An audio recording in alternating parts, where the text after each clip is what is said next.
વારસા આજે બંધ રાખવામાં આવ્યું છે, તો શું વિરોધ છે તમારો? મારું નામ અલ્પેશ કુમાર ધીરુભાઈ પટેલ છે. હવે ઇથોનોલની ફેક્ટરીમાં સરકાર અને ઉદ્યોગપતિઓ જે ખેડૂતો માટેના લાભ બતાવે છે એમાંનો અહીંના લોકલ ખેડૂતોને કોઈ જ લાભ નથી. કારણ કે અમે શેરડી પકવતા નથી, અમે મકાઈ પકવતા નથી. અમારો મુખ્ય પાક કેળ, બટાકા અને તમાકુ છે.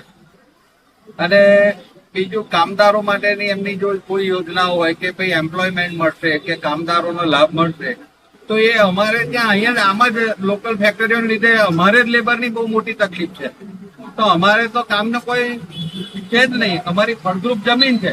અમારી ફળદ્રુપ જમીનમાં આવા તમે પ્રદૂષણ યુક્ત બધા પ્રોડક્શન લાવશો અને ઉદ્યોગ વસાવશો તો દેશની ફળદ્રુપ જમીન પારાવાર નુકસાન થશે. એના કરતા એને બને તો ખંભાતના અખાતમાં લઈ જાઓ, તો કોઈ એવી જગ્યાએ લઈ જાઓ કે જ્યાં પ્રદૂષિત જ જમીન છે અને પર્યાવરણ અમારું બગડે. એન્વાયરમેન્ટલનું આ લોકોને સર્ટિફિકેટ કેમનું મળે છે એ જ ન હોય એની વાત. ખરેખર તો અહીંયા આગળ એકદમ શુદ્ધ વાતાવરણમાં અમે લોકો જીવીએ છીએ, એટલે અમને પારાવાર નુકસાન થાય એવું અમે કોઈ કામ કરવા ઈચ્છતા નથી.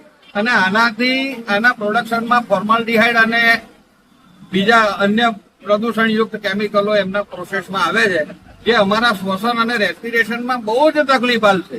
એટલે અમારે આ જરૂર છે જ નહીં. અમે કોઈ પણ સંજોગોમાં ફેક્ટરી થવા દેવા તૈયાર છે જ નહીં. અને અમારી જમીન ફળદ્રુપ છે અને અમે ખેડૂતો છીએ, એટલે અમારી જમીનમાં ઔદ્યોગિક કોઈ ઉપયોગ કરવા દેવામાં આવશે નહીં. આજે જે ગૌરાંગભાઈ અરવિંદભાઈ સારસાનો રહેવાસી, અમારા ગામમાં ઇથોનોલ ફેક્ટરી બને છે, એની લીધે અમારા ગામનો સદતન વિરોધ છે. ખેતર લાયક પાણી રહેતું નથી ને ગામ માટે હાનિકારક છે. પોલ્યુશન થશે, પર્યાવરણને નુકસાન થશે આ બાબતે, એટલે ગામનો વિરોધ છે. તો આ અંગે તમે કોઈ લેખિતમાં રજૂઆત કરી હોય કે ક્યાંય ઉપલી કક્ષાએ તંત્રમાં એવું કઈ? અમે બધે રજૂઆતો કરી ચૂક્યા છે. એની લીધે આ બંધનું એલાન છે. તો બંધનું એલાન કર્યા પછી ગ્રામસભા છે, આગળ શું નિર્ણય લેવાનો? જો નીચેનો ફેક્ટરી નાખવાનું નક્કી થાય તો અમાર સદતન વિરોધ જ છે. અમાર ફેક્ટરી થવા નથી એવી ગામમાં.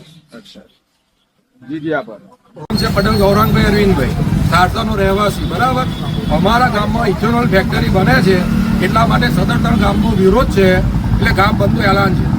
કારણ કે આ ફેક્ટરી થશે તો અમારા ગામમાં પાણી પીવાનું રહેશે નહીં. બરાબર, ખેડૂતોને પાણી મળતું પૂરતું છે નહીં, પર્યાવરણને આ નુકસાન થશે. બરાબર, એની લીધે ગામ સદતન બંધ છે, ગામનો વિરોધ છે.